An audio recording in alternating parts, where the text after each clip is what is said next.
Yancy. Let me bring you in.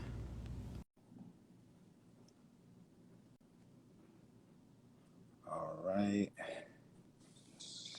Hey, hey, Yancy, how are you? I am great. Thank you once again for taking some time out of your busy schedule to say yes to the podcast. I'm super excited. I'm very honored to be here, truly. Thank you for asking me. No problem, no problem. Well, let's go ahead and get started because I want to be respectful of your time.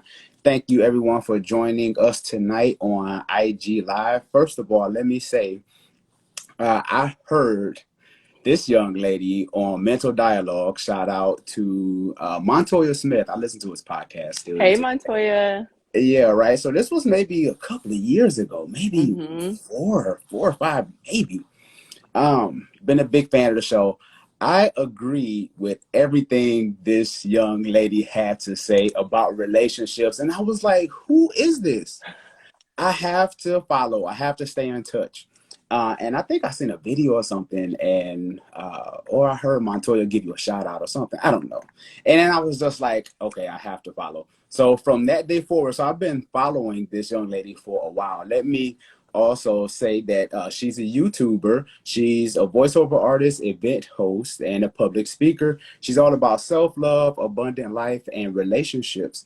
She's the author of the ebooks Take Back Control, Get Your Life Together in 30 Days, and Why Women Love Assholes. That Not the part of sounds the anatomy, it's F boys. Okay. that sounds very interesting. And the book First Date 101, A Man's Guide to Dating a Man. Bravehearts community, I welcome to you, Yancy. Thank you so much. That was so nice. You actually made me blush. I don't know if you can see, I'm blushing. I I appreciate the intro. That was so nice. Yeah, I only want to bring the best. So this topic, relationships are in a state of emergency. I want to talk about this because I watched a bunch of your YouTube videos. They're all my homework, and I figured that you would You be the did. best person to discuss this topic. First of all, what was Yancy like as a little girl growing up, and what were you like before marriage? Okay, so that's there's a lot I could say, but I would say this. I was a huge ball of energy.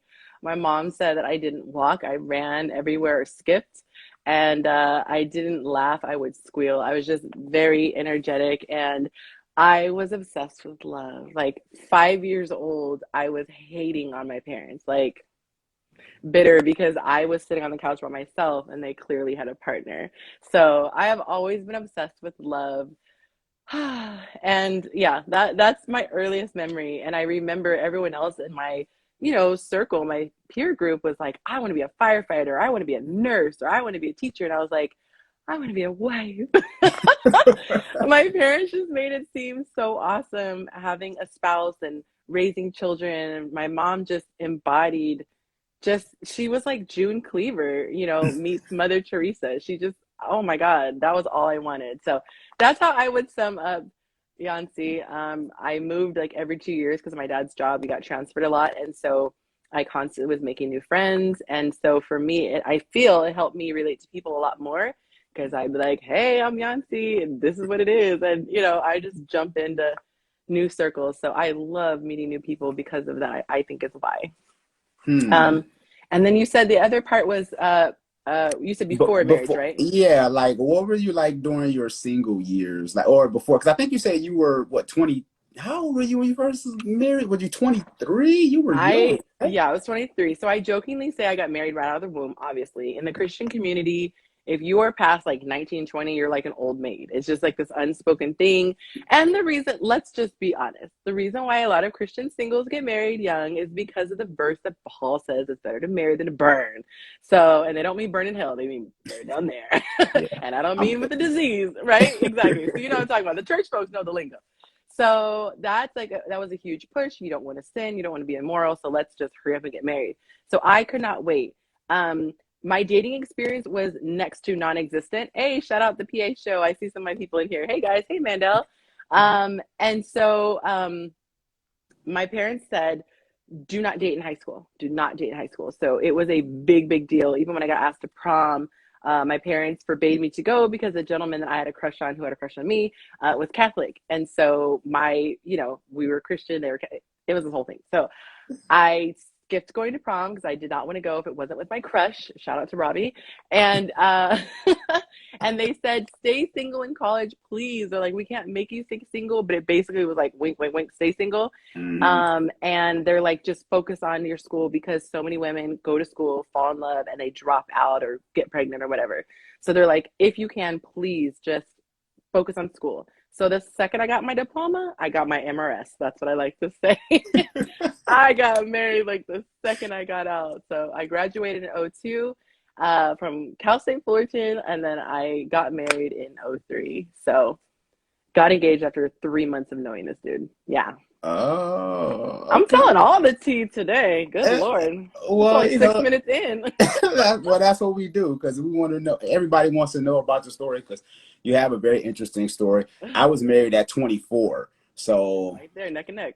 yeah, I tell people too. I guess I was married out the womb. I guess I spent most of my life married. I guess, Yep. so I get it. Why do you feel like relationships are in a state of emergency, and how do we get here? Yeah. So honestly, I feel that the way I'll answer the second part first. Hmm? I without being churchy, I feel like the reason why we got here is because we actually have gotten away from a lot of the principles, of the Bible. And this is what I'll say before people start clocking out, because it's so funny whenever I say God, Jesus, whatever, I see my numbers like go down. But before you clock out, okay, a lot of not a lot, I think all of the major world religions, the ones that are respected, not like the outliers and things like that, but almost all of the major world religions agree on certain tenets. So those are the tenets that I speak about. I just subscribe to the Bible. So that's what I'm speaking about. But a lot of those tenets are things like do unto others as you would have them do unto you. Pride Mm-hmm. goes before destruction and a haughty spirit before a fall. And so the main thing is that, why I would say there's a couple of reasons why. Okay. One, people do not have a relationship with God, and it leaves this massive cavity in their soul. And people, I call it a mirage, because I don't know if you ever heard this, but if you are severely dehydrated, it can your feeling that you have of dehydration can also feel like a hunger pain. So imagine someone who's like severely dehydrated, and not even severely, they don't have to be severely dehydrated, but let's just say you're dehydrated.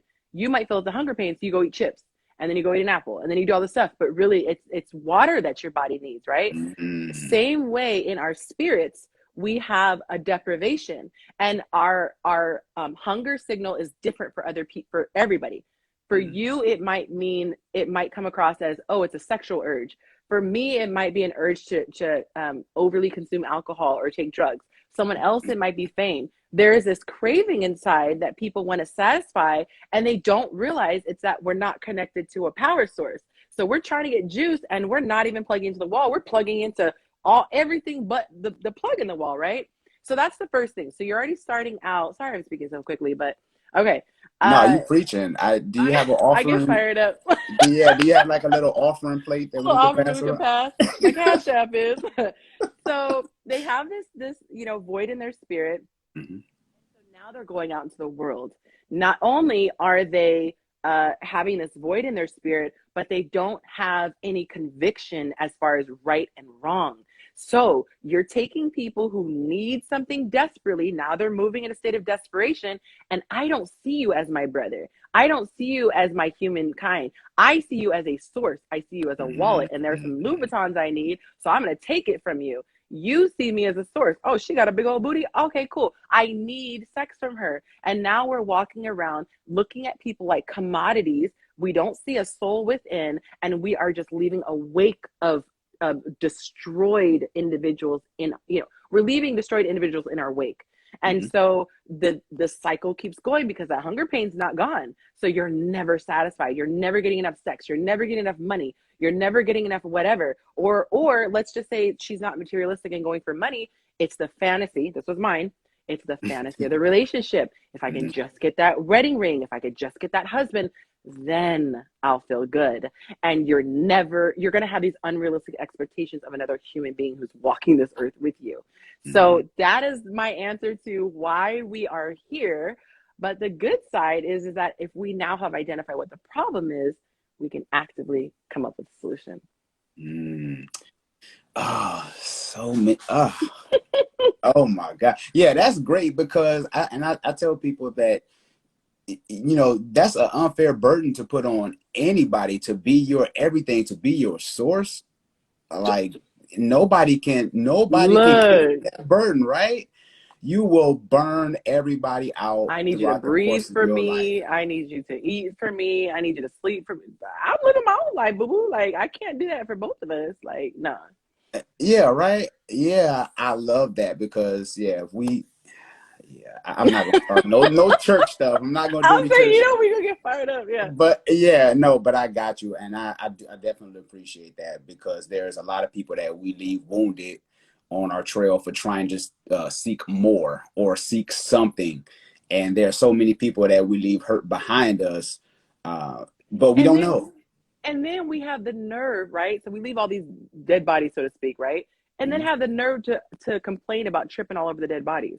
Look at all these dead bodies on the floor. Bro, you shot about 15 of them yourself. Like, sis, you like assassinated about 20 of them. But you complaining that, gosh, it's so hard to walk on these dating roads because I'm tripping over dead bodies everywhere and it's smelling and the carcass. Like, own your part. Own your part in the struggle.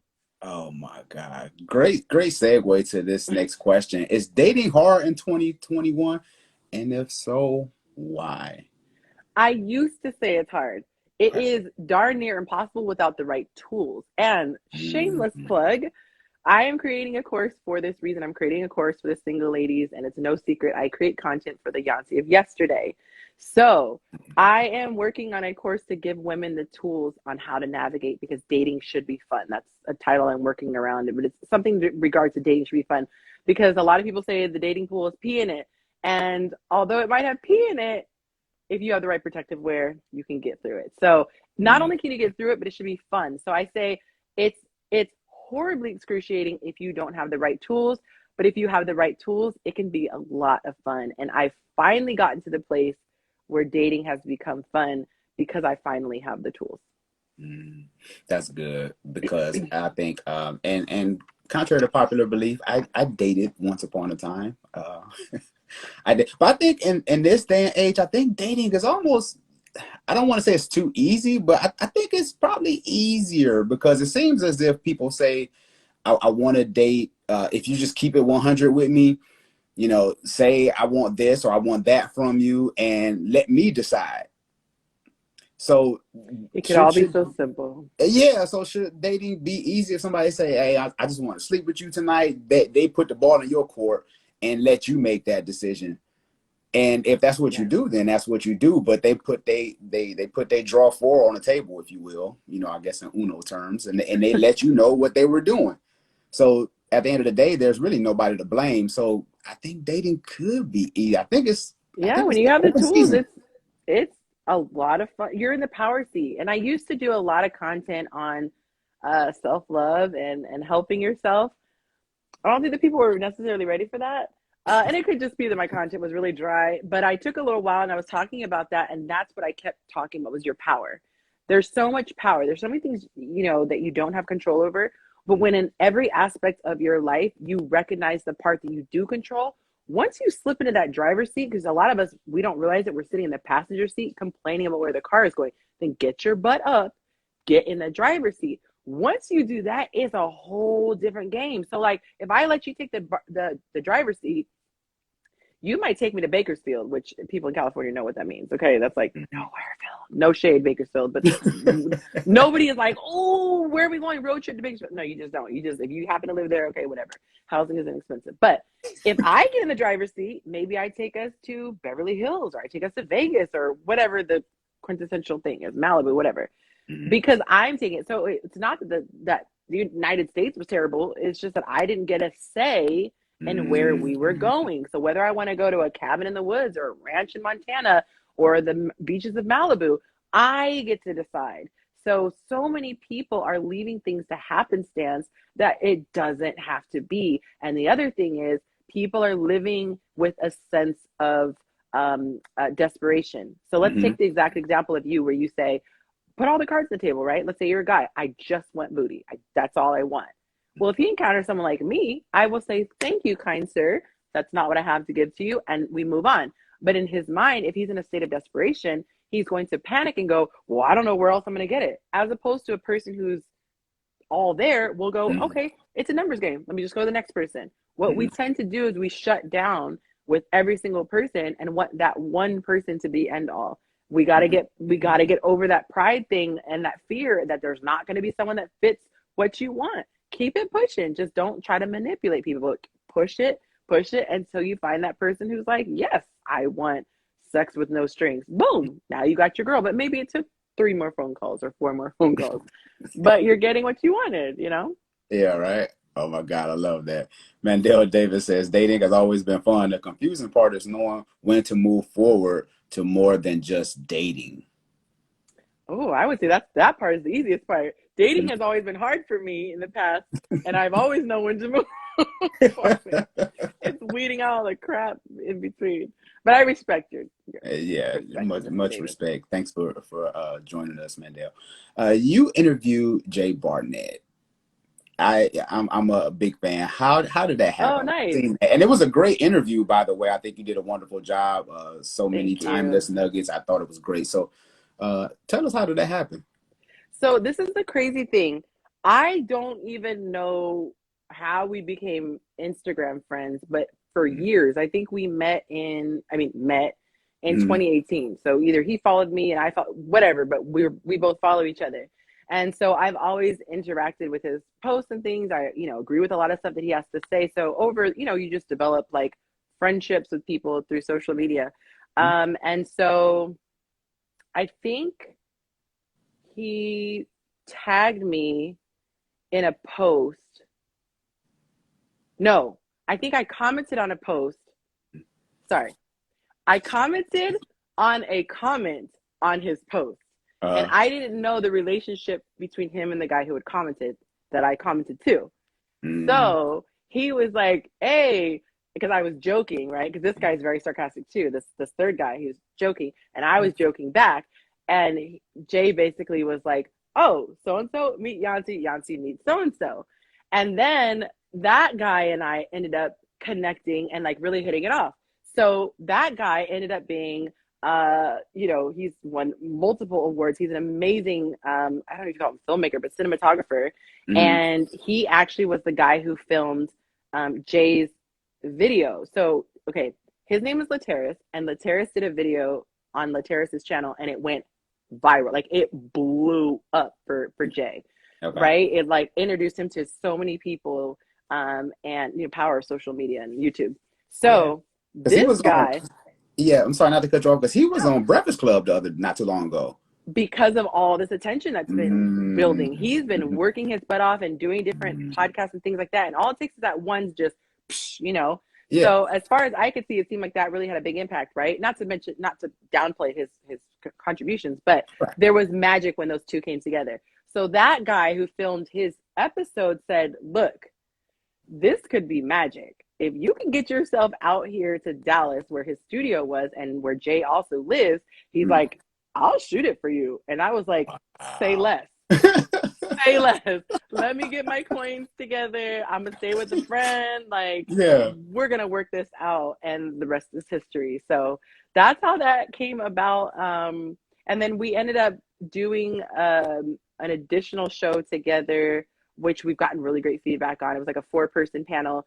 We shot that as well, and both of those are on Lateris's channel. He has a podcast. Shout out to him, Dear Mhm. Future Wifey, and that thing has gone nuts. Like Yeah. that thing took off. So shout out to him for that. Wow. Didn't The mean to power give you of like the social media. girl long answer, but it wasn't like I could have said I met him through Instagram. No, it's all good, because you never know who's watching or who's listening. Someone might need a little inspiration that, you might be one Instagram post away from blowing up, right? So true. And it was so cool because when we did this, it was before the Breakfast Club, and he was like, "Oh my God, I'm Okay. going to be on the Breakfast Club." He was obviously excited about that.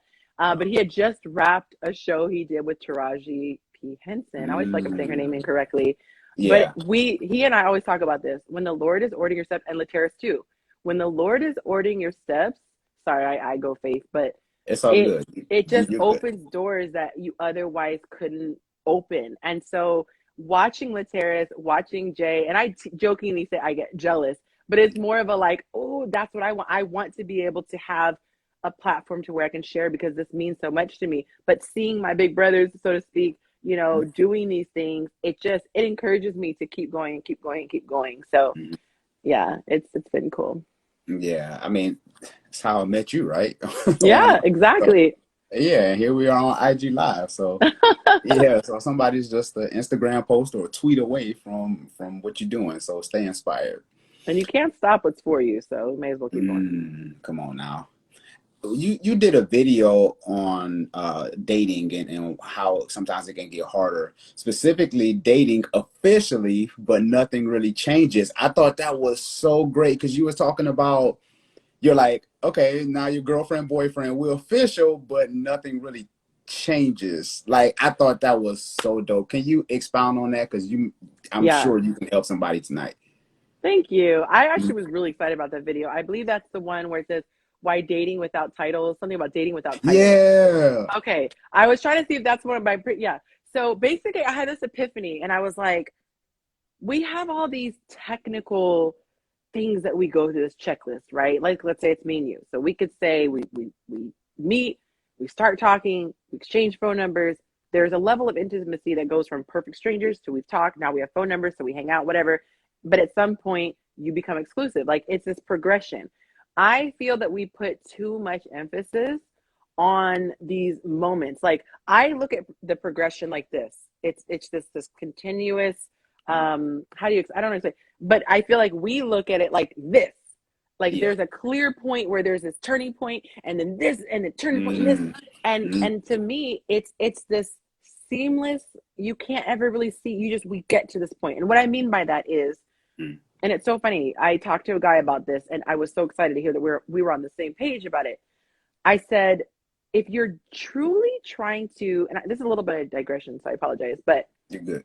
if you're truly trying to find your partner, that's your mission in dating. It's not just having fun. If you're dating with a purpose, when you feel that compatibility with somebody, your knee jerk reaction isn't, oh, let's see what else I can drum up. You're good. Like if you're at a buffet or you're sampling, you taste something that tastes good. It's not to say I don't think other things could taste good, but you're good because you're like, I Mm, want to keep going and explore this. So to me, I don't necessarily have to say, okay, it's the part where we start talking to people. It naturally will happen because we're vibing. mm, And to put a title on it, it doesn't change my behavior. Everything I did on Thursday is going to be the same after you put a title on me on Friday. And mm. what I was getting to in the video was that too many people find comfort and protection in that title because they say on Thursday we're just dating, but on Friday we're a couple, as though that title somehow magically keeps you from cheating. But here's the thing, Mm. let's just say it does magically keep you from cheating because you're an upstanding guy and you would never cheat on a girlfriend, right? Well, guess what? You could say, I want to break up with you and Saturday have sex. Well, Saturday it's not cheating because Friday you broke up with me. But it's like the action can still happen. So instead of putting so much weight on it, oh, this is my man. Mhm. And a lot of guys won't even break up with a woman because they're uncomfortable with hurting her or making her sad. So you Yeah. can't even go off of the title. That doesn't even mean he's into you or giving you what you want. I just feel like we need to get more tuned in with our purpose and what we are doing. And I think that we should out the gate, the first day we start dating, act like wives and act like husbands. Come with wife energy, come with husband energy. And I don't mean privileges. Energy and privileges are different. But I feel that if I wouldn't do something because of the fact that I'm Shon's wife, I'm Mhm. not going to do it I'm not going to do it as I'm dating you. Mhm. I don't think that people what once I become no. And the reason why I think that this is true is because we know we don't want to say certain things because it will offend the person or make them feel away.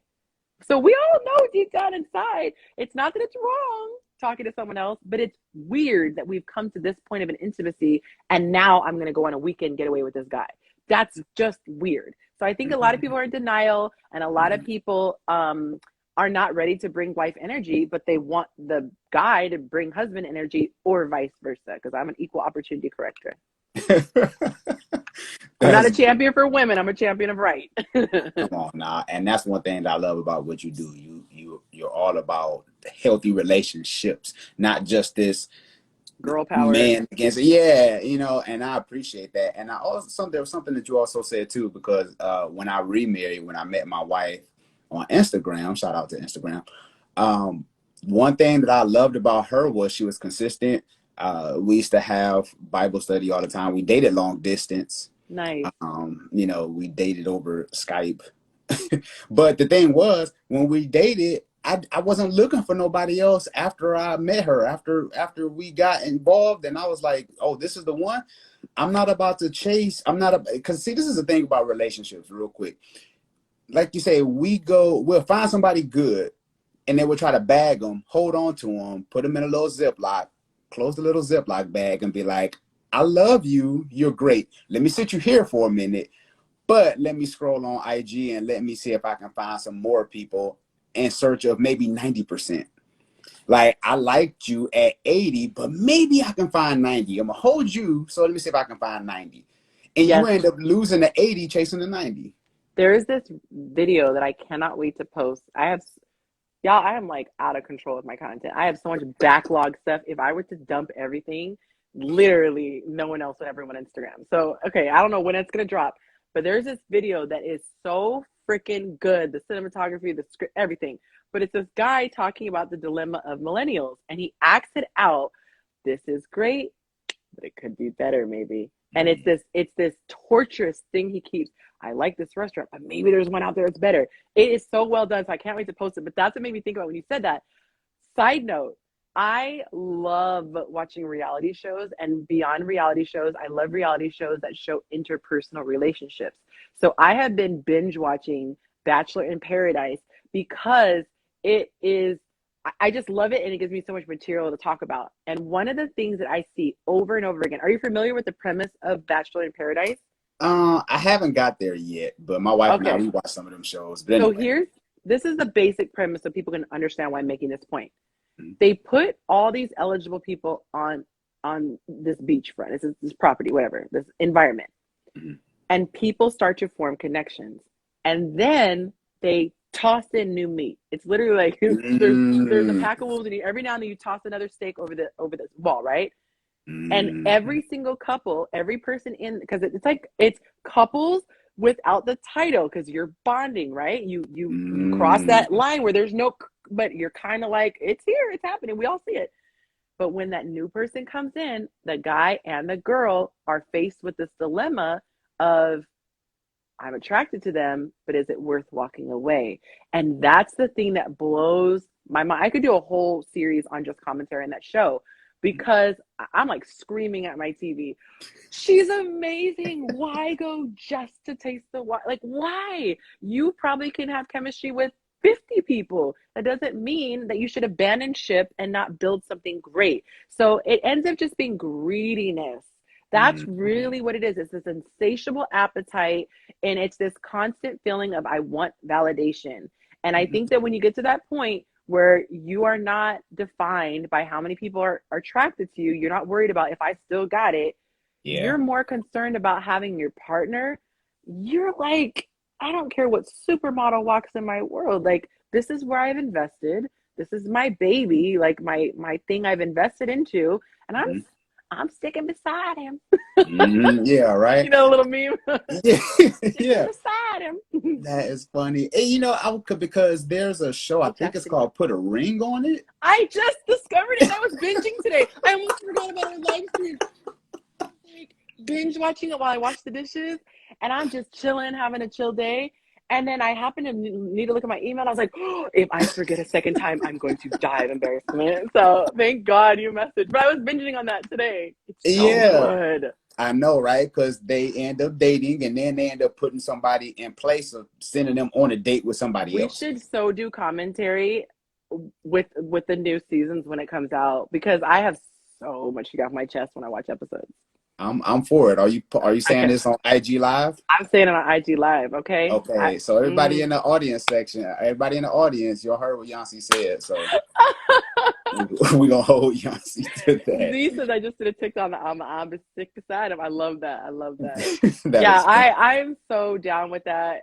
You Okay. might have to commit to watching, some more shows Yeah. because there's some good material for interpersonal relationship dynamics, and that it. I'm telling you, I'm putting this out there in the universe. The Lord knows, but Mhm. one day there will be a show. There will be a traveling show that I'm going to be doing, and we're going to be doing exercises with people, and there's going to be a DJ. It's this whole thing. So when you guys watch this video in 2021, you go back and you see 2021.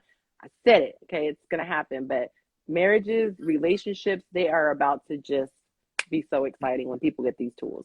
Yeah, because I will repost this video again. So you putting yourself out there, so we're gonna hold you to Hey. that. And I love that. And I don't want to stay here too long because there's so much stuff that I want to ask you while I have time with you. But I think with social media too, it has opened up the door for everybody to look at all of these options.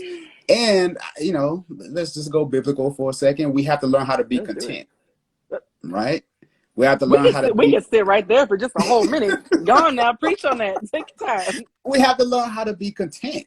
And if I had chased, if I would have put my wife to the side and trying to pursue some other woman, I would have missed out on the woman that I have. Trying to chase some other woman, Just you dumb. know? I'm sorry, just dumb. Yeah. So let's learn how to be content in the season that we're in. And like you said, you can have chemistry with anybody. Anybody. Yeah, you could Yeah. just be cute. You could just be turned on by that person. Oh, we got chemistry. And the beautiful thing is, we're not animals. I did a post where I just kind of got in a soapbox, but I was like, I'm so sick of people justifying things using references to the animal kingdom. I'm like, pause. Mm, Animals. Like, they're animals. These are the same creatures that lick their behind. Excuse me for being so, vulgar. that's real. But dogs will eat their own vomit. Animals will eat carcasses. Like, are we really comparing ourselves who have souls and spirits and intuition and accountability and conscious, minds? And we're really, that's the bar? Well, Yeah. animals go screw everything. So why shouldn't we? Okay, buddy. That tells me more than I need to know. Let me just get my Shout out water. to I'm getting too fired up. and no, that's real because I could talk about this stuff all day. Z said, Shauna also told American Idol about your page when I was on there. Okay, well, shout out to Z. She always Aw, showing love. that's nice. Brother to the night for the drunken nights. We were on their podcast I was on their podcast not so long ago. Them guys are Oh, hilarious. nice. Shout out to them. Let's talk about this tweet because I love your tweet. I don't know how often you tweet, but I think you should tweet more often because you have content for days. Do I'm you just want kind to of know putting what I told my social media coach yesterday? I was so embarrassed. I was like, I tweet, but I don't really feel like people see it. And then I had this epiphany. I don't ever put hashtags. And I was like, that could be why. So it felt like it was a waste of my time because I wasn't reaching any new people. And so literally like 2 days ago, I realized, duh, ding dong, you need to put hashtags. So I'm gonna get back to posting daily. I'm still learning all this. I'm so new to social media, guys. I didn't even have IG until like 2017. I didn't know how to use it. So I'm Mhm. learning all these platforms. But I take that rebuke because it is correct and accurate and well deserved. Yeah, we got to put you on Twitter more often, and I retweeted Mhm. some of your stuff as well. Thank In the you. tweet, you said the gender war, and I also see this. There's a young lady. She says, "I'm tired of all the back and forth with men and women." In the tweet, you said the Yes. gender war will end when both sides start to take accountability for their own personal actions. Address the men first, and then address the ladies. Okay. So I think it was 2 days ago, I was on this rant. They know I get fired up. My people know. I get I so see you go passionate. hard. I Yeah, get you go so hard. passionate because I know the power of a changed mind and if you have the right tools. But anyway, I was I, one of my pet peeves is when I call a man out for his bad behavior and he goes, "Look at Eve." And then I call out Eve for her bad behavior. "Look at Adam." I'm like, can we just stop and own your steps? So the go-to is I dog out women and use them for their bodies because I got dogged out and I was used for my resources. So I'm like, let me make sure I understand this correctly. Someone in your past mistreated you. So someone in your future you're going to hurt and mistreat. So what do we get from that? So I was like, now you've just created more and more toxic people, and then you're gonna complain about how many toxic people there are. Got it. So I went off and I was like, guys, if you have an issue with people using you for your resources, guess what? You don't have to spend your resources. Because It's simple. I'm telling you, I guarantee you that if you are burned, if you have been burned and you're traumatized, and you're like, I'm not going to spend a doggone dollar, there are Hmm. still women out there who don't need to be wined and dined. You Hmm. get me with some good conversation, man, I am putty in your hands. You show me that you're a child of God, putty in your hands. You Hmm. spend quality time with me, I won't even notice that we haven't been to one five-star restaurant. I actually don't like going to fancy restaurants on first dates. I prefer a walk in the park. And I suggested it one time, and it was so funny because the guy ended up being like a gangbanger who had done time in prison. And we became friends.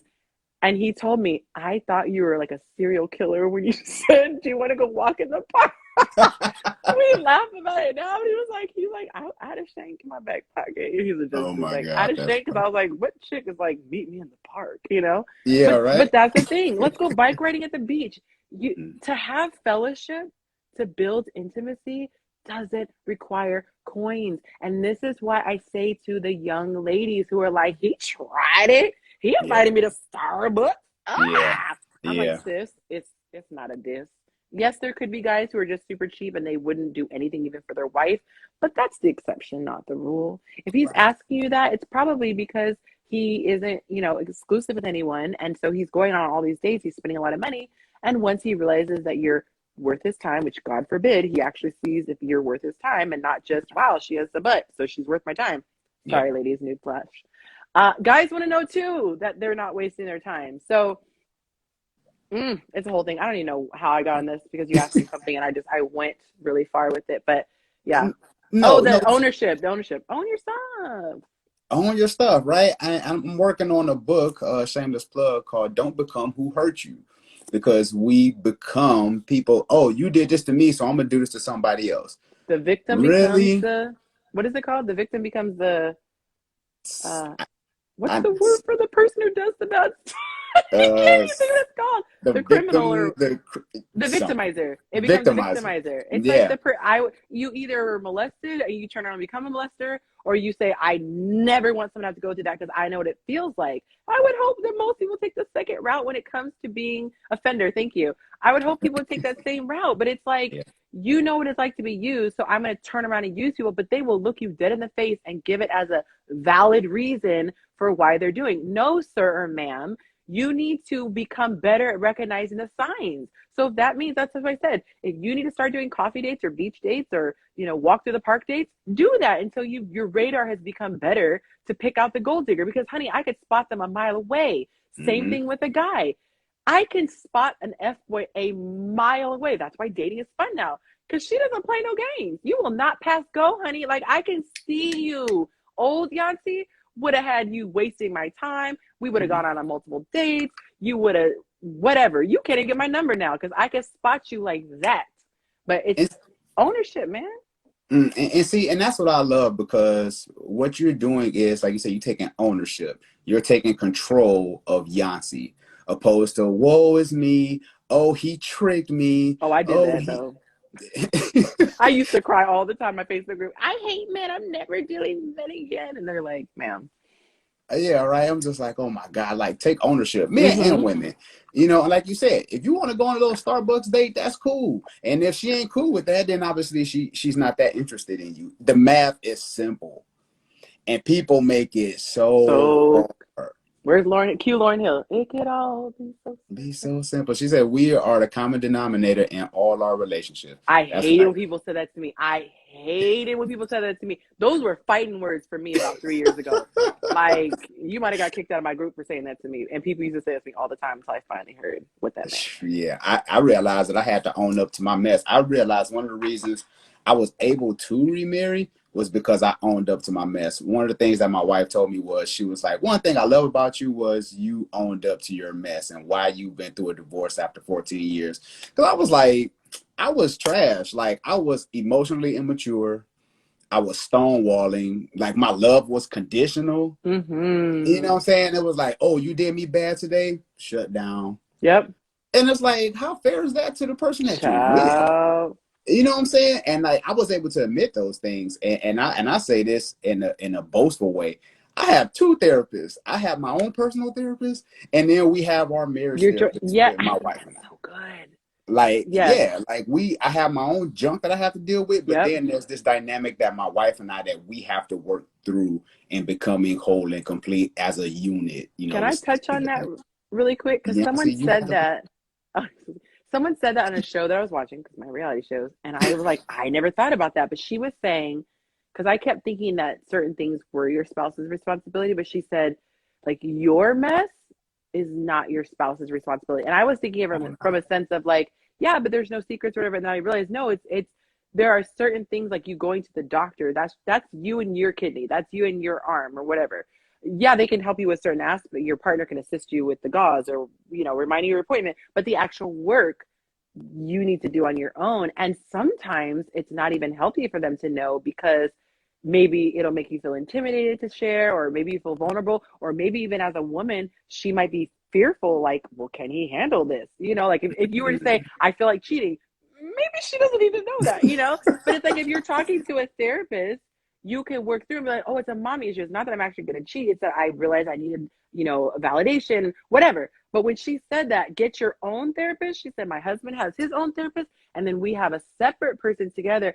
I think that is so genius, and more people should do it. And I think it's so funny, but I'm like, one of the sexiest things a man told me when we first started talking was, we should go to therapy, like we should go to counseling. And Mm, it was like at the beginning, and I was like, yeah, people shouldn't wait unless you're just really, really, really, really got your communication down. But I think anyone can benefit from constantly leveling up. It's like going, when you work for a certain field, every so often they just put you through training just to kind of like brush it up. yeah, for sure. It's one of those things and it helps me so much. It helps for me to when I'm in therapy with my wife, it helps me to have this self-reflection, like, okay, I learned this in my own therapy. And then when we're in our marriage session, it's one of those things where I can be okay with sharing whatever I need to share in front of her because I dealt with it with my personal therapist, Yeah. So And I want to anyway, add this. yeah, It's a little bit random, but it just came to mind right now that I want to share because someone was talking yes. about good information. I Mhm. would say these two things that are the number one items that should be looked at if you're looking at a potential person. This is just free, okay? You don't have to come to my course for this. But the two things that men and women should both be on the lookout for is pride and Mhm. self-centeredness. And the reason for those two is because pride, it doesn't matter if you have a PhD in psychology or relationships or whatever, you could be a dating coach. Pride will keep you from doing the right thing even when you know exactly what to Mhm. do. And they will stonewall and be stubborn and they will not move. So no matter how much you explain, no matter how much therapy you get, no, you can have a freaking like video replay where you're like, here, this is where you did the offense. They will not, concede because they're prideful, right? And then the other thing is self-centeredness. You can have a person who's not evil, not malicious, they're not even prideful. They can be apologetic, but they're so self-centered. That was her before I came to a saving knowledge of my Lord and Savior Jesus Christ. I'm I guilty. was so right. It's like blinders. It's not that you don't want to turn and look at the person. You don't even know that person's there because you're so doggone focused on yourself. So if you get in a situation with somebody who's so self-centered, that self-centeredness is what's going to make them cheat. I'm so Mm, focused on my ego and what I am feeling, it doesn't even occur to me how this is going to affect my partner. Or I'm just going to giggle and flirt with this person because technically we're not cheating, because it doesn't even occur to me how it's going to make my partner feel. So those two things, put that in your notebook. If you are dating, and you keep getting junk you're dealing with, if you see those traits, run for the hills. Don't even stop to pass go and see what else is behind door number two. Just run, mm. because those two, you can't work with those things. God has to work on those two things. Come on now, I love Mm, that. J. Cole said, "Pride is the devil," um, man. and that is so true, Yancy. Because and I want to move on, but you said this, and I'm just like, oh my god. Because one thing I had to learn, there was tension when I realized that when I start, because I struggle with pride big time. Like I will be on the struggle bus before I ask anybody for anything, because I don't want you throwing nothing in my face. But Look. this is where my maturity came in, though. It's this tension I had in my heart. I felt it in my spirit every time I feel that pride coming up, and I'm like, I feel this tension. Let me go ahead and expose myself now. Let me put it out there, baby. I'm Take the struggling air with out of the this. balloon. Yep. Yep. Let me say this now, because it hurts. It bothers the hell out of me, Yancy. I'm like, oh, I'm struggling with this. But let me, again, like you said, put the pin in a balloon and deflate the room. And now what this happens is this gives deeper intimacy between you and the person that you with, because It's now you're able to sexy as show them. hell. Right. You show them you being, because one key to a healthy relationship is vulnerability. If I can trust you, that's a different level right there. Everybody Yep. don't deserve your trust. So oh my God, yeah, we can And stay I on had this this stuff. exact conversation, and I'm good on time, by the way. I can Okay, do an good. extra 15 or whatever if you want to. Okay. But I was talking Yeah. to my best friend about this, and I said, you know what's so interesting? I said, when you think about things that bother you, it's usually not the offense itself. It's the person's immature and unhealthy or toxic reaction to the offense. Because nobody walks around through life expecting anyone to be perfect. But if you, as my friend, for example, take a misstep, the misstep isn't the end of the world. It's after I say, Shon, hey, I don't know if you realize this, that really bummed me out when you shared whatever you did in confidence or whatever my offense is, right? And Mm-hmm. you're like, girl, you tripping, you too emotional. That's the part Mm-hmm. that's pissing people off. It's the reaction to it. So I say that to say, when you feel that thing, that's a spiritual war, you know that, the pride, the way you defeat it is by plowing through it like with a Yep. bulldozer. Yep. Just push into it and force yourself to do it, because as it happens, now the memory is, oh, the world didn't end. And you start to have more experiences of the world not ending than this imaginary fear of the world will end if I do this. Because we do things out of instinct. We have this feeling, and you're not cognitively thinking it, but you feel the feeling of this world's going to end. And out of self preservation, like, no, I don't want the world to end.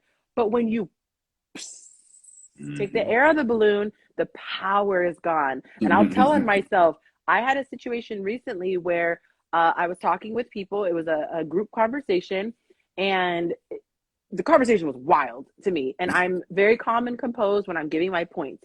But if I am, like I said, if I'm showing you the video and I'm like, right here, this is you entering Walmart, right here, this is your license plate, and the person's like, not me, it makes my mind blow, right? So I lost my cool, I uh, raised my voice, and I we did not get off in the best terms. Like, we hung up. It was kind of like, well, all right then, well, all right then. mm-hmm. But the spirit in me was like, that's not right. That's Mm-hmm. not right. And I felt led to send a group text and say, I want to apologize. And I was going to give my reason, right? I wanted to say, because y'all are dumb. So I'm going to, I was like, I hate it when people do it to me. So I said, let me just own it and nothing else. And I said, I want to come to you guys and apologize for losing my temper. The last time we spoke, when I got frustrated, I should be able to speak with you with love and respect, even when we disagree. That's all I had to say. And it feels good when you take the high road. I'm telling you, and I know you know this, but it feels so good when you take the high road. But that scary little, it's like the Wizard of Oz. It seems so big and scary because it's unknown. Mm-hmm. But when reality is, it feels so good when you do the right thing. And then Yes. your partner responds. And then the sex gets really good. Because then it's like two people who are really intimate emotionally are now transferring that energy physically. Y'all think you made some love. Y'all ain't seen nothing like a couple who makes love when they have an emotional bond. You Come know what I'm on, saying? get that emotional Yeah. breakthrough. Come on now, you preaching. Brother to the Night said the tough part of being vulnerable, though, is how it's being received. Like you said, because one wrong move with you not handling my vulnerabilities, and I'll never give the opportunity to do it again. Oh, can I talk about that? Yes, go How much ahead. time do I have? Okay. You, Yancy, let's do it. Okay. This is so huge. This is so huge. And I love that you said this. Mhm. This is what you need to look at, brother Brother to to the Night. the night. Okay, brother to the Yeah. night. All right. Driver's seat. Remember you're in the driver's seat. And I did a post, and I wish I could remember which post it was. I remember Is you did the same video. vulnerability scary? That's the video. It was an Yep. IGTV. Okay, so if you guys go on my page, watch is vulnerability scary in my thing. And this is the thing. When you are vulnerable, it's when you're powerful. So don't get it twisted and think that anybody has your power. Me being vulnerable with Shon is a gift to Shon. I didn't need permission from Shon to be vulnerable. Therefore, whatever he does with my vulnerability, that's between him and the Most High. When you truly reach a place, and I don't mean this in a condescending way, my brother, because I know what you're saying. I've been there. But when you truly are at a place, even if you throw your pearls to swine, you're not fazed by the swine rolling around in the murk and the muck, because you know it was still pearls. You just realize, ew, clutch my pearls, it's not gonna throw them to the swine anymore. Okay. Yeah, but yeah. you can continue to be vulnerable with somebody over and over and over again if you choose to. But my thing I would caution is never do something or not do something because of fear. So if your mindset is, hey wife, I would open up to you, but I'm afraid you're gonna throw in my face, you're doing it because of fear. Instead, lean into communicating what you went through, because then we try to play reverse chess. Well, then I'm gonna avoid this, and then she's like, well, I'm gonna avoid this, and that's where the devil comes in. He's like, hey, got him right where I want him. You have to pop the balloon. And I always say this when people ask me questions. My first question is: it your wife or is it your girlfriend? Is it your husband or is it your man? And because if they say it's a spouse, I'm like, okay, you can go through the fire, okay, because you're gonna work it out. But if it's just your person you're dating, then that's probably a red flag, and you should probably leave. I say that way too much. You should probably just leave if you already have these problems before you walk down the aisle. But yeah, if you're married, you gotta work through that. If you're just casually dating, no. If a person disrespects you on that level, bounce. You know what I mean? Yeah. So I just want to make that distinction. I agree, and this is why it's important to be with somebody who's emotionally mature. This is why you can't, because I don't care how big her booty is, I don't care how big her titties. Anyway, I'm just saying this to the guy. I don't care how good the sex is. At the end of the day, once that vulnerability hits you, the booty don't mean nothing. I gotta say this, and I don't think I've never done this on IG. I've been on here for years. Okay, I've never done this, but I will say I never speak about my dating experience, like in the moment. Exclusive. Okay, I'm like, oh, maybe I shouldn't do it, but okay. So I am getting to know someone, and I literally feel flushed even just thinking about it. That's how cool it is. The single most sexy thing about this man is his emotional vulnerability and his ability to articulate. I never thought in life I would encounter another human being that was able to speak to the subconscious, not even subconscious, speak to just everything. Normally you have to guess, right? Okay, I said this, but I don't know if I offended you or whatever. The conversations we have is because we'll say, oh, I'm such a sapiosexual, oh my God. I'm in the same boat. No subliminal messages, no passive aggressiveness. If I said it, that's what I meant. And if you're offended by it, we're going to stop and talk about it. It's that is so sexy to adults. So when you can say, hey, I didn't like this, and instead of them making it about them and be like, I'm going to make you pay for the fact that you said something I didn't like, they just go, oh, noted, you don't like it. And you that's some grown folk stuff. That is some, where's my hair tie? That, give me that. You could keep the whole, rich NFL player. You could keep the rapper. I don't want that. Give me a man who knows how to articulate his feelings, my God. Even if it's to say, I need a moment to process. Oh! Take your moment, sir. Flame and then take in the me. Spirit. Man. No, that's real. Man, get your emotional intelligence game up and she will be hallelujah. And that's grown woman talk right there, Yancy. That's grown woman talk. Oh my God. My hair on. Okay. Speaking about emotional intelligence. Oh. emotional intelligence, and it takes years, because I know I struggle with that big time, and it came from me growing up having and shout out to my mom, I love my mom, but she wasn't emotionally available for me because she had so much going on. She had to raise us, she had to work every day, single mom, my dad in and out of her life, all these things. So she wasn't there to be there for me emotionally. So I didn't know how to process. And that's where I developed stonewalling. Like, oh, okay, I'm not that important. So let me shut down, or let me put my feelings to the side to Mm, make you feel like you're all that and I'm suffering. I'm setting we need myself to on fire to talk keep about everybody else that. warm. What's I that? could learn that from you. No, What's that? because I feel all the feelings and all the emotions. So I've never understood the men who can't process feelings. So I feel like that'll preach having a, sidebar about that and getting and explaining what that is, because I will be able to listen for the women and be able to ask you questions to pick your brain and be like, what is that like? Because I cannot hold back my feelings for the most part. So when I've asked in the past, exes, what do you feel? And he's like, I don't know. I literally thought he was lying for years. And then I Mm. realized, like, I can't understand it, but I believe you now. I believe that you don't know how you feel. My son said it before. I don't know how I feel. I'm like, you know how I feel. My daughter and I, we can freaking paint a picture, color by number. Like, I feel this. It wasn't purple. It was a shade of lavender. And then outside the lavender was a great, like, we can describe it. So that would be interesting, is all I'm saying. Selfish, I, I think that would help.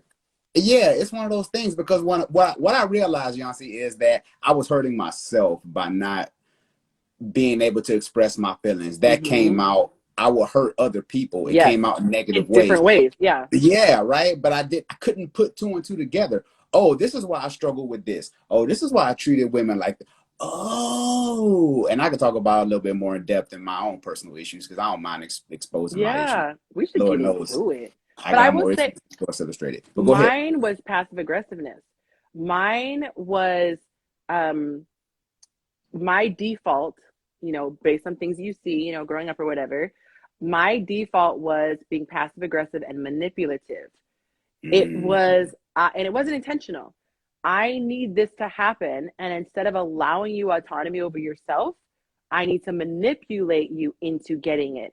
And what's so cool is when you finally get to the place where you realize you don't have to manipulate people, when you find someone who voluntarily does it, that is a lot. Like, you're like, wait, I didn't try yeah. to trick you into inviting me out. You just invited me out. Like, it's such a compliment. But people who are like me, that's the guy who tries to play the woman for sex because they can't Hmm. imagine that there would be a person out there who willingly spreads her legs. Like, yes, there are There's a lots of bunch those of them. girls. Girls Gone Wild. Have you seen these chicks? They're not even getting paid. They'll just what? There are pots for every or lids for every pot. So just keep looking and leave the good girls alone. But yeah, Hmm. I didn't know that. I learned passive aggressiveness, Yeah. defensiveness. I was hypocritical. Yep. I had like you had the little tiny, dab, a flick of sawdust in your eye, and I had the entire Los Angeles National Forest in mine. But don't try to talk about what I have going on because I couldn't see it. Probably because the forest. But yeah, it's Yeah, right. And just being a open, Yancy, being mess. open, being able to be called out on the floor from somebody who loves you, and let them speak their truth in the way they see you, without you being like, stop, let me explain myself. No, what? No, take it on the chin and process it. You know why that happens? I'm sorry, I'm gonna cut you out. What were you gonna say? No, go ahead, because you about to preach. Go ahead. Well, you I started. see you I get excited. the tickets. Get the tickets together. Okay, I was sitting right there when I had this epiphany. Right, Hmm. there are two people in the world. There is a person who has a spot. Okay, so both people have a spot in the shirt, but one person sees themselves and they see a spot on themselves. The other person thinks they are the spot. So if you point out the spot to a person who sees a spot that is just a spot, it is it's like you could detach from it. It's not Hmm. as personal. You can go, oh, I'm more than this mustard stain. I could put it in the washing machine. We can get it out, whatever. If you think you are the mustard stain, you now criticizing the mustard stain is you criticizing their entirety. And so with I think with counseling and therapy, you begin to disassociate from Yep. your shortcomings and you recognize that you have value, but there are spots and crumbs and you deal with those crumbs one at a time. but you always had value. So now if we address a crumb, we address a spot, it's not that the whole person is being thrown away. You see it the way Mm, they see it. You'd be so dope if we could just get this one spot out. So if they say, Shon, you're amazing. Oh, but your pride. You don't hear, Shon, you suck. You hear, I would be even better if I could address this little pride stain. Does that make sense? I thought that I was the stain. So you mm, try to talk about any of the things, I'm like this out of mm-hmm. self-preservation. You're not gonna make Yep. me feel away. Yep. Yep. That is, oh my God. And that's so true. And what you're showing your spouse or your significant other is you're showing them I can be vulnerable. And then when it's their turn, they like, oh, you know what? Yeah, they're not going to throw me in the mud because I was able to express myself to them without them acting crazy. So now when it's their turn, you show that same grace. You cannot have a healthy relationship without grace. Oh, you know what I can't stand? Oh, you know what I can't stand? What's We that, y'all? all know how uncomfortable it is to get called out. We know it. Like you feel your skin crawl, your face gets flat, Mm-hmm. it's your heart might rate. Like we Mm-hmm. know what it feels like.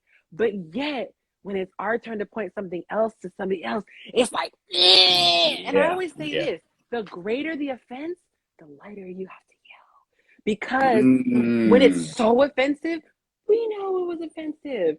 If it wasn't that big of a deal, you might have to explain it a little harder.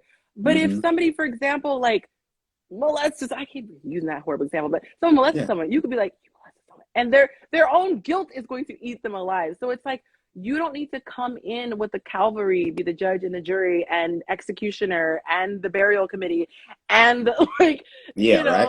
the freaking what is it, gardener who comes in over the cemetery. Like you can gently just be like, Mm-hmm. nod to it and let the Holy Spirit do the rest. But when Come you on come now. in leaning on that offense, Yeah. then they're more focused on you, sir or ma'am, than their own conviction. That's why I like to do the smallest call out, and I'm like, get him, Holy Spirit. Me get out the way so he can't focus on me. I'm gonna come at you with love. I'm gonna make you a meal. I'm gonna give you affirmation, physical touch. Baby, your breath stinks. I love you. Give me some sex. It's gonna be a tiny little, just gonna put it out there, but I'm gonna give you no reason to be mad at me. And we Come gotta on now. understand psychology and how people work. If you want, honey, what's the word? If you get more bees with honey. Thank you. Yancy, and this is why that's why you gotta have more deposits in your love account than withdrawals. Preach, If you're doing more preach. deposits, Yancy, when it's time for you to say your breath stink, they're gonna be Right. like, oh damn, I need to get some stronger toothpaste. And they would say, good looking out, partner. Like, I'm gonna damn, my brush my partner has my tongue now. back. Right, my partner has my back, so I don't look crazy. They don't even see it as a negative. They're like, damn, my partner, he's not even gonna let me go to this meeting smelling crazy. Man, Come come here, baby. Well, after I brush my teeth. You know what I'm saying? Like, But you know what the problem is? We're always magnifying the small issues. So when it's time for us to actually have that tough conversation, they already in defensive mode because they like all you do is complain every and time we come together, you pulling at me. You pulling at me. You said this about the deposit, right? mm, I live by that. If mm, you are constantly putting money in, when you withdraw, you barely notice. And I'll give you an example for people who haven't heard mm, this, okay? If I say, Shon, uh, I'm taking $1,000 out of your bank account. If you only have $2,000, that stings, right? If you have $200 billion, Shon, I'm taking $1,000 out. You're probably like, why did you even interrupt me for that? Like, I'm watching my show. You don't notice it due to the percentage of what is coming out. So if Monday, blowjob, Tuesday, words of affirmation, three come on, quality man. time, four, whatever. When you get to the breath comment on Friday, they don't give a damn. Come Because on you got now. so much in your account. You got excess, overflow. It could all be so simple. And that's why we got to have that mindset of abundance mindset. We got to have more positive things going on in our lives. And because people be, just a small example, you'll be at work and people be like, oh, I got to work here today again. Or I got to do this. People ask me how I'm doing. I'm like, I'm better than I deserve. Mm-hmm. Mine's amazing. I'm amazing. Yeah, right. Like you just gotta, if you have that mindset and you have somebody with that mindset, like you said, when that tough time comes, because you will have that tough conversation. You will if you with somebody over an extended amount of time. Like you say, that issue is y'all good Because because you you feel know that they safe. back. Yep. Right. And that's what it is. When I watch these shows, it's so frustrating because I don't know if it's a gift God gave me or whatever it is, but I always can see the deeper psychological thing. So they're Mm, addressing the actual slap or the actual visible offense. And I'm like, no, he thought you were talking about his parenting skills. No, she thought you were saying da da da da da. And they deal with these surface things. And I'm like, if you could get to the underlying things, so if you can figure out how to make your partner feel emotionally safe, they are not going to default to, oh, he's trying to try me every time he talks. It's mm, this no, my partner doesn't normally do that. So maybe I misunderstood. And they'll second guess something before they even bring it to you as an offense. Like that's no, my partner never is coming for me. So why does it that this seem like it? And then you explain, oh no, babe, that's not what I meant. I actually da da da da da. And yeah, bloop. yeah. And yeah, and yeah, and that comes with understanding who you with. That's understanding their backstory. If you understand their backstory, it's going to help you because you can realize, oh, that's a sensitive place for them because when they were 15, that happened. So I can't Preach. just say anything to them because, Preach. but you got to understand the backstory. If you don't understand the backstory, you're always going to overstep your boundaries because you don't understand their backstory. And how about That's you what's need to important. know your own backstory? And knowing your own backstory, Because right? since I know my backstory, which I call my triggers, my traumas, I can let a partner know potentially, like, I'll just give you one example for the people watching. One of my things is because of certain things in my past, which I don't like to say anything that starts to tell someone else's story, so I'm very elusive in that way. But Mm-hmm. because of my past, I'm very sensitive to words. They're powerful, they're my love language, but they are also the way to stab me to the core. So I don't like jokes because put down jokes, there's always a piece of humor. That's what makes it funny.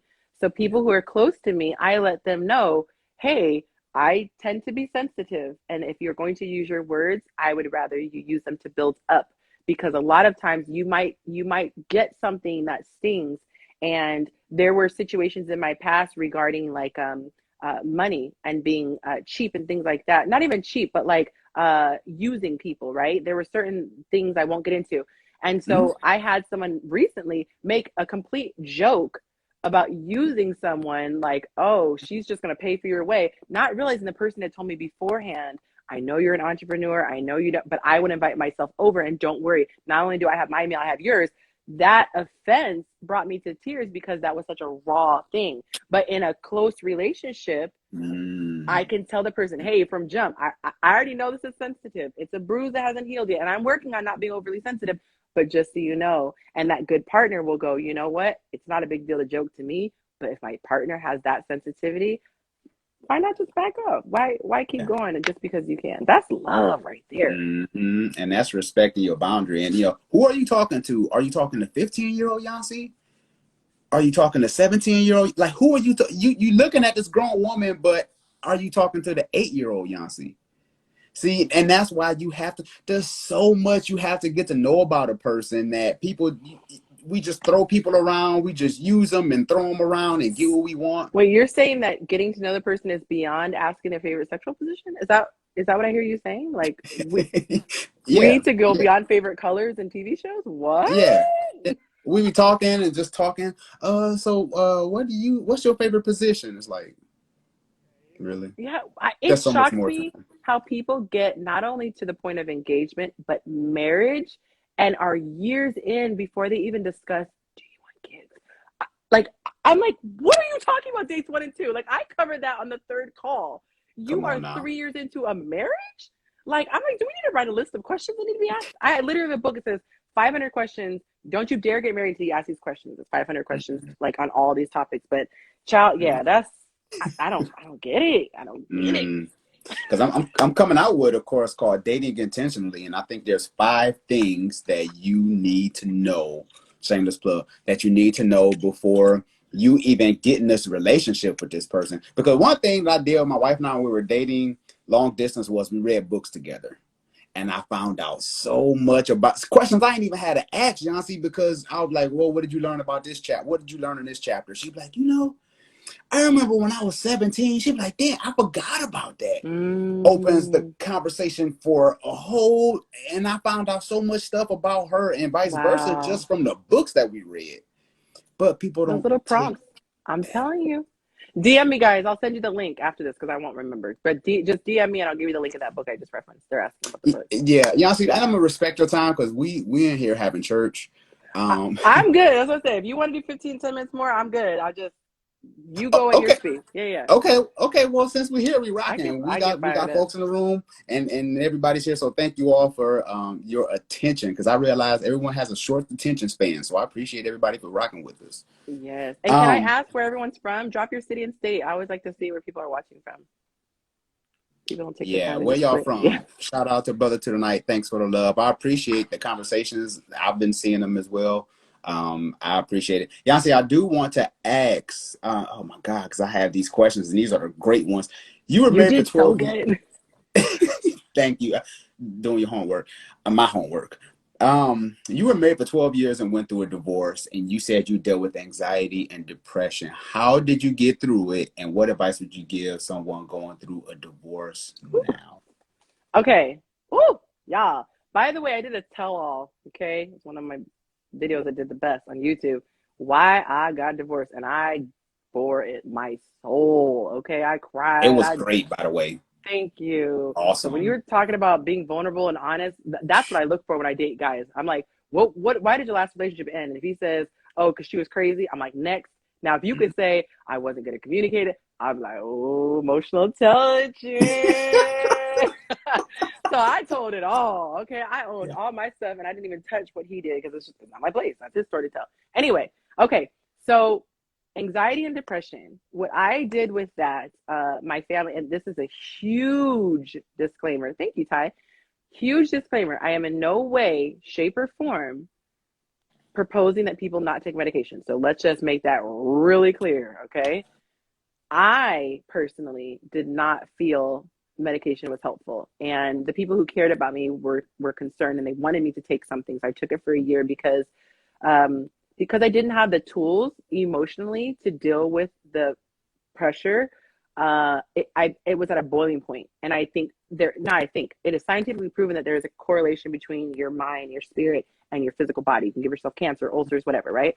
So my way of coping, my body started having panic attacks and anxiety and clinical depression. I was actually diagnosed as clinically depressed. So my family, my circle rather, wanted me to take medication, and I committed to doing it for a year, but I felt nothing except the weight that I gained because of it as a side effect. RIP my size 4 figure. Anyway, um, anyway, but what I did do was, this is not politically correct, but I sought God's face. I grew up in the church.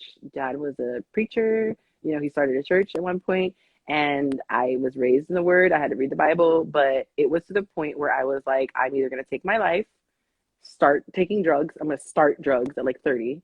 In my 30s, I'm going to start abusing alcohol in my 30s, or something. Something is going to have to give. And I remember feeling like I believed in God, but I was like, no, this needs to be an intense encounter. And I just remember sitting on the closed toilet. Okay, I wasn't going to the bathroom. I was sitting on the toilet in the bathroom because it was privacy, ex was sleeping. And I just cried out to God, and I just kept saying Jesus over and over again. And I remember thinking there was going to be a thunderclap, a lightning, and I'm going to get this sign. Ain't nothing happened. And so I realized, okay, what power source can I rely on? Because I'm not taking antidepressants. I'm not doing anxiety medication. What can I do? And I just felt this understanding, or this sense of just read the scripture. Anything's going to happen. That's the only way I can access God, because clearly he's not coming down in like a thunder, clap. No So burning bush, no yeah, angel, no no burning sword. bush, none of that. So no voice in the night, Samuel, here, none of that. So I started faithfully reading. I had to get my kids up for school, and so I wanted to get up in the morning before anyone woke up. So I'd get up at 4 o'clock in the morning, and I'd go downstairs in the dark house, sit at the kitchen table and read for like an hour. And I read, and I was like, you know, they say touch the hem of his garment. I was like Mm-hmm. grabbing it, like, you gonna touch me, Jesus. Like, you're gonna hear from me today, okay? And I Yeah. just kept reading, and I kept reading, and I kept reading, and I kept reading. And at about the 2 week mark, something supernatural happened. And that's why people, you can't talk to me about religion, because I don't have a religion. I have Mm-hmm. had an encounter with God, okay? And I continue to have them, but that's what happened. And so my depression begun to dissipate the more I was filled with his love, because this goes full circle back to the beginning. That um, deprivation that I spoke of in the beginning, that's Mm. what the problem was. It wasn't my failed relationship. That was the result of the deprivation. But once I started to be whole in him, I no longer needed his validation. So whether he patted me on the head that day or not, I don't care. I don't care. And Mm-hmm. that's why I go back to that question that somebody said a little bit ago. No one else has the power over your vulnerability. No, Mm-hmm. nothing matters at the end of the day when you experience this nirvana. And that's what I experience. That's what I call like the Holy Spirit indwelling in you. It's this feeling of satisfaction, wholeness. It is the accumulation of the sensory feeling of getting a good night's rest, eating, getting your fill, being perfect temperature. It's like, it's just a sense of satisfaction that I can't quite articulate other than that. And so that's my churchy but honest answer to why I have, that's how I got over the anxiety and depression. And so what I would say to people is you have to be whole inside. And that's what I truly believe is the only thing that will get you to that place. And I don't think it's about religion, like I said, but I think that you do need to connect with the creator of the universe, and you need to be able to ask to have that thing that's missing from you complete, so that you can stop looking for it in everything else. Mm. That's I good. don't have a And secular answer. no, I totally agree. I totally agree because when I went through my divorce, I remember crying in the shower, and I just had my hands lifted, and I was like, you know what? I'll surrender to whatever is going on. I'm just gonna take a day at a time. I'm not gonna overwhelm myself anymore. Whatever's gonna happen is gonna happen. You're in control anyway. That So part. yeah, right. So I was just like, I'm just gonna have to trust you in this process. I'm gonna play my part. I'm gonna do the dirty work. I'm gonna cross the do not cross yellow sign. You know, at the crime You gonna scene. break the glass? Yep. Yeah, right. Mm-hmm. Yeah, and I'm gonna deal with my issues. Yeah. I'm gonna deal with my personal issues.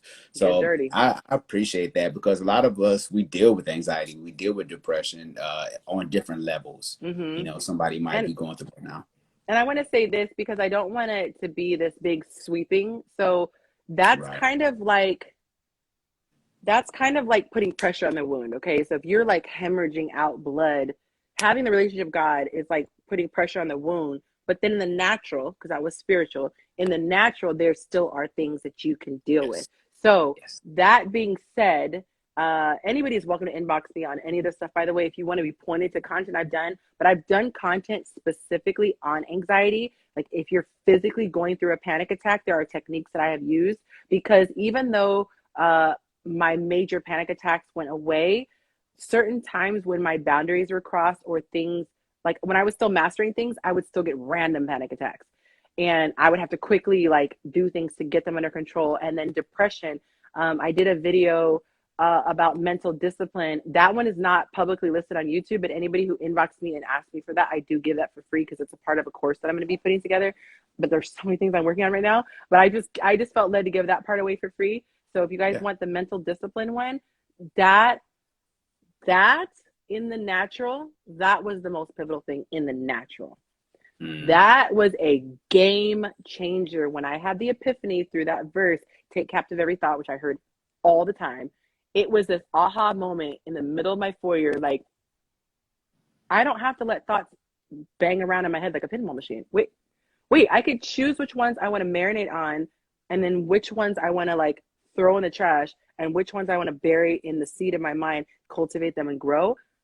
And I was like, change my mind. And I'm not even doing justice on that topic, but Yeah. trust Yeah. me, yeah, guys, you got to see that content because that will, because it for me. So Yeah, for sure. I'm with you. Oh my God. Yeah, we can go into, yeah, but make sure y'all check, make sure y'all go and check out Yancey's YouTube channel because I binge watched your YouTube channel. thank It's you. like I was binge watching Netflix. Let's talk about this video you did, The Truth About Sex Part 2. If y'all haven't seen that video, go check it out. I love it. You were very, you kept it 100. Uh, you took a different perspective on body count. And granted, we're grown, you know, so let's talk about it. You talked about dating people in your circle and how the people you choose are within proximity of you. And then you got to have this conversation with your significant other or whoever you with, like, before we go to this party, I might have slept Right. with 2 people there. So can you So, talk about that a little bit more? Because okay, I love yeah. that approach. So I do remember that video. It's been a while since I did it, so I'll try to not forget anything. But basically, what I was saying is that let's say you dated this guy, you dated this girl, or you dated that girl. Like most people date within a certain, like you're not, unless you meet online, you're not usually going after people who live really far away. So they're probably gonna all be within like 40 minutes of you or whatever.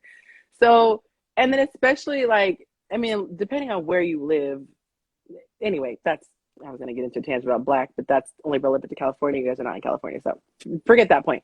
Anyway, you know your circles are not that huge, and so the more people that you're hooking up with, the greater the chance is that there's going to be an overlap. Like 2 people dealt with the same person, or let's just say you go out to a friend's birthday party or whatever, but maybe you slept with a friend of their friend, but now that friend's going to come because it's a big celebration for someone's birthday or whatever, and now you have your new person there. You're going to have to explain to that person. I feel like if you're a person of character, hey babe, like that guy's seeing your girl. Like, you know, we've known each other biblically. So I just that I don't remember.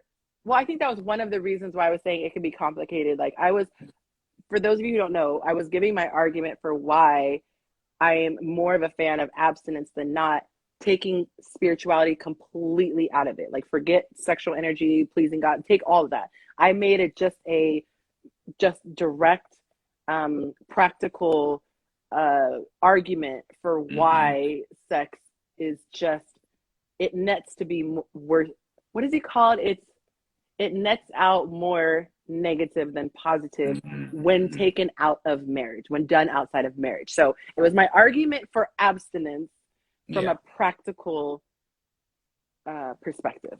Mm-hmm. Yeah, Hard it for me was to one of say. your older. Yeah, it was one of your older videos, but I thought it was just a great perspective I was that fired up you in that video. know.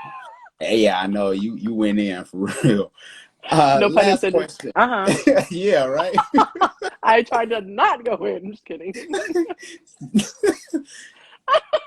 Okay, yeah, Sorry. yeah. I'm going to stick to the script.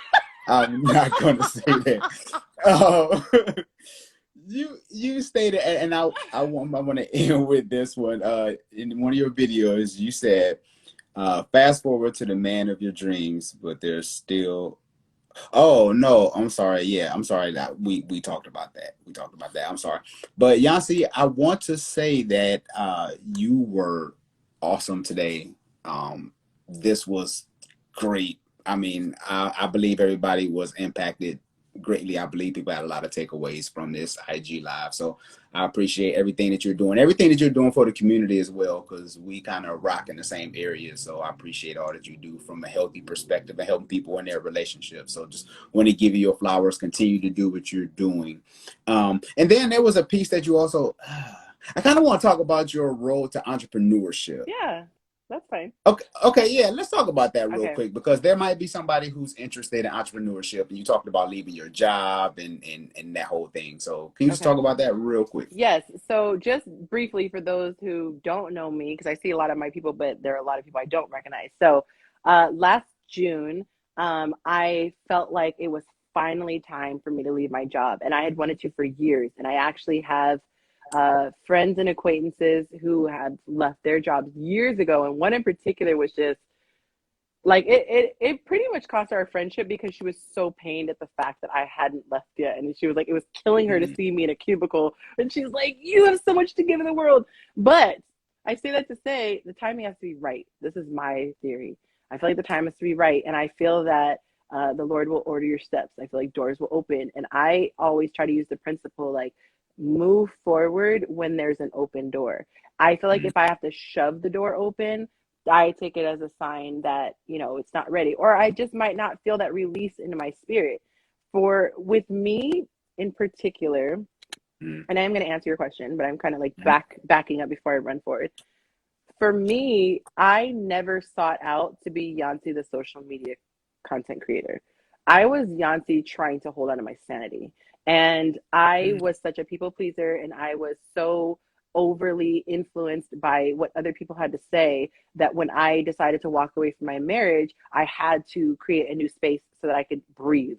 I didn't want anyone, why is she wearing that? Why is she saying that? I didn't want to be under the microscope. So I created a completely new Facebook accounts. And no, I think it was Instagram first. I didn't even know how to use Instagram. And this one guy, he was like this amazing singer, by the way, random, but he was Leon. He said, "You should start a Facebook."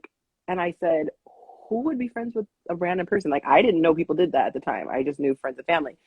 And he said, "Yeah, people follow strangers all the time." Okay. So I started friending people. And as things started going, I would ask questions and I would ask people, why do guys do this? Because I didn't understand dating. Remember, I didn't date. Like, so I'm starting out from scratch. So what mm, happened was, I said a lot to say, I looked up and realized I had built a following unintentionally.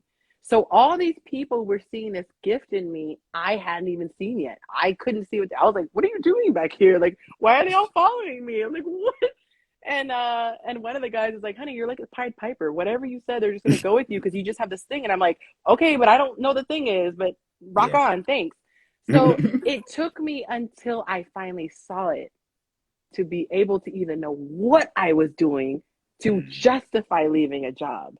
mm, So all the way up until then was my exploratory period. So I would say this, just because you have a burning desire, just because you have the gift, does not mean that you're in the season yet, maybe for that next step. Possibly, okay? I don't know all this for fact. This is my opinion. I would wait until it feels like a birthing pain where you cannot stay where you are, because stick it out as long as you can, stack your coins, but also gleam as much as you can, because God might have you working for that Taco Bell, because mm, what you're learning and dealing with that jacked up boss, I was trying to use my words carefully, is what mm, you need in your business, because you're going to have a future employee. Because we mm. glamorize that entrepreneurship so much. And I think there's a lot of shaming with people on social media, like you're weak if you have a 9 to 5. Like, no, it's not for everyone. I need certain people to stay in their jobs so I can like have someone there when I call the police or whatever, like don't everyone quit. But Right. be patient in that season. Be patient in your season of cultivation, because I think that the greatest entrepreneurs are the people who have experienced a pain point, because what you sell is a solution to the pain points, or you answer a question that is had. So if you have not experienced going through the questioning phase, you're not going to be that great with answering phase. And if you have Mm, not gone through the pain point, you're not going to very well be able to give solutions, because you haven't even found the solutions. So for me, mm, mine was a solution, and I was going through all the pain. So while on the outside, people were like, "Oh, you're there." I was like, I was not there until the summer of 2020. And it mm. was the perfect, and God opened the door so beautifully. And He told my boss, have my boss say, the door is open if you ever want to come back. Like, He let me leave gracefully. It wasn't like, I'm out of here, biatch. It Yeah. wasn't ugly departure where I'm burning fence bridges. And my previous former employee is now my client. So I make Wow. a little extra side money by doing reels for him, because I am all about social media. So I'm telling you, when it's God's timing, don't let anyone pressure you. His timing, he's such a gentleman. And Mm, this is the difference. Don't don't not do it because of fear. Because remember, we said that's the biggest red flag. If it's fear pushing you, don't. But if it's because you don't feel ready, that's two different things. You're both, in both situations, you're waiting. But one, you're waiting because you're scared to move forward. The other one is, I don't feel that birthing pain yet, that birthing inkling, to want to do it. Or for guys, you never had that. It's like mm, using the restroom. No one has to tell you. You just know when it's time to use the restroom, right? So mm, keep working on your craft. Don't feel like there's a certain time period that you need to be. And the last piece I will give you is don't try to give yourself a timeline of how things are going to happen. You can give yourself a goal, but don't give yourself a timeline by which you punish yourself. Because if you have expectations and they are not met, it is crushing to your soul. You think you about to write that book, and you that first day you put on the shelf, it's gonna fly off the shelf. And if you sell 2 copies, you're gonna be devastated, as opposed to going, dude, I sold 2 copies. So Mm. give yourself, you know what I'm saying? Like, on some